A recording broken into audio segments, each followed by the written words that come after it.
मनरेगा का कॉन्सेप्ट गरीबों को अधिकार देने का कॉन्सेप्ट था। सोच ये थी कि हिंदुस्तान में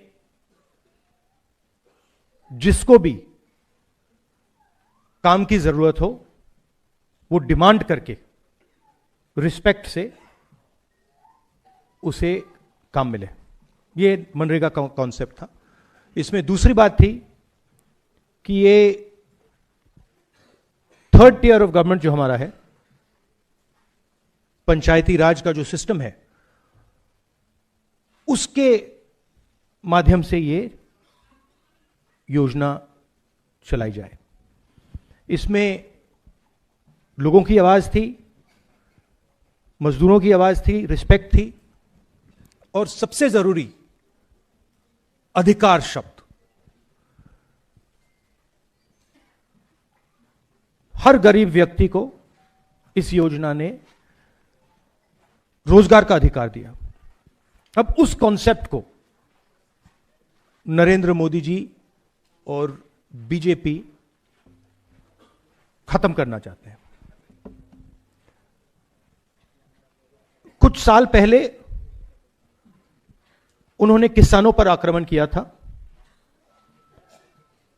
काले कानून लाए, मगर किसानों ने उनको रोक दिया। मुझे याद है पार्लियामेंट में और सड़कों पे किसानों ने नरेंद्र मोदी पर दबाव डालकर, हम सब ने नरेंद्र मोदी और सरकार पर दबाव डालकर उस कानून को, उन कानूनों को रद्द कर दिया। अब वही कॉन्सेप्ट जो इन्होंने किसानों के साथ किया था, अब वो मजदूरों के साथ करने की कोशिश कर रहे हैं। आइडिया है कि दिल्ली की सरकार डिसाइड करेगी कहां जाएगा पैसा, कितना पैसा जाएगा, कौन सी स्टेट को मिलेगा, कौन सी डिस्ट्रिक्ट्स को मिलेगा। बीजेपी वाले स्टेट्स को ज्यादा पैसा जाएगा, ऑपोजिशन वाले स्टेट्स को कम जाएगा, और वो डिसाइड करेंगे किसको किस तरीके की मजदूरी चाहिए और वो इंप्लीमेंट करेंगे सेंट्रलाइज तरीके से। अधिकार खत्म कर दिया। और मेन बात यह है कि जो पहले मजदूरों को मिलता था, अब वो ठेकेदारों को और ब्यूरोक्रेसी को मिलेगा। सारी की सारी योजनाएं जो बीजेपी की हैं, इनका लक्ष्य इसी लाइन पे होता है।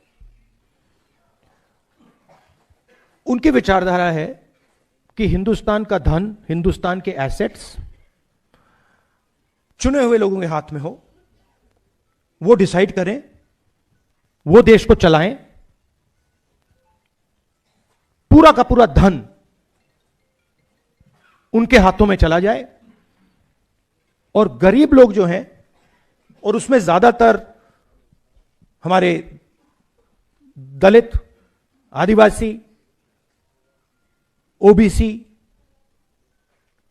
इस वर्ग के लोग हैं, ये अमीरों पर, अदानी अंबानी जैसे लोगों पर फुली डिपेंडेंट हो जाए और इनकी बात माने, और अगर नहीं माने तो भूखे मर जाए। ये इनका हिंदुस्तान का मॉडल है।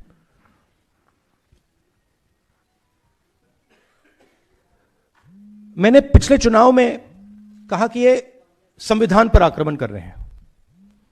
किसान बिल संविधान पर आक्रमण था, नोटबंदी, गलत जीएसटी, और अब ये, इसका नए लॉ का नाम क्या, मैं नाम ही नहीं जानता इसका, क्या है, ग्राम जी क्या है, ग्राम जी पता नहीं क्या। हाँ, तो आइडिया यही है कि हमारा जो संविधान है उसे खत्म करो। वन मैन वन वोट का जो कॉन्सेप्ट है उसे खत्म करो, लोकतंत्र को खत्म करो, और जो आजादी से पहले हिंदुस्तान था, जहां पे एक व्यक्ति, राजा महाराजा, एक व्यक्ति पूरा डिसाइड करता था, सारे के सारे एसेट्स उनके हाथ में हुआ करते थे और जो भी वो करना चाहते थे वो करते थे। वैसा हिंदुस्तान वो फिर से लाना चाहते हैं।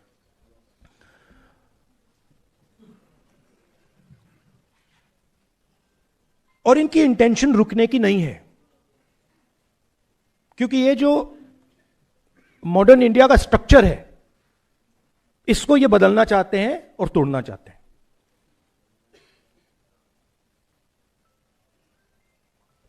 एक ही तरीका है इनको रोकने का, और मजदूरों को किसानों ने रास्ता दिखाया है।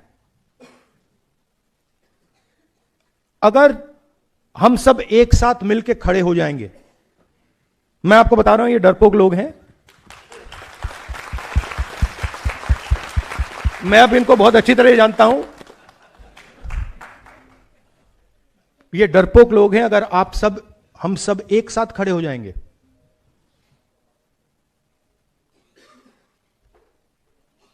आप मनरेगा नाम देना चाहोगे या कोई और नाम देना चाहोगे? आप डिसाइड करोगे उस योजना का नाम क्या होगा, कैसे बनेगी, कहां चलेगी, कब तक चलेगी, कितने घंटे चलेगी।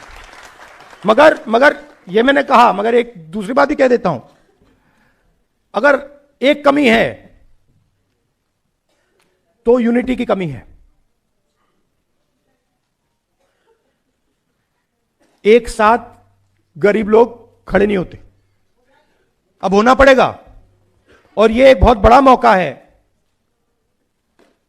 मनरेगा का जो आंदोलन है, यह बहुत बड़ा मौका है कि हिंदुस्तान के सारे गरीब लोग जो आइडिया ऑफ इंडिया के कॉन्सेप्ट में बिलीव करते हैं, कॉन्स्टिट्यूशन में बिलीव करते हैं, लोकतंत्र में बिलीव करते हैं, कि हम अगर एक साथ खड़े हो जाएंगे, मोदी जी पीछे हट जाएंगे और फिर से मनरेगा चालू हो जाएगा। आप दूर दूर से आए, दिल से आपका धन्यवाद करना चाहता हूं। और जो संदीप ने कहा, जहां भी कांग्रेस पार्टी देश के मजदूरों के साथ खड़ी हो सकती है, वहां आपको कांग्रेस पार्टी खड़ी हुई मिलेगी।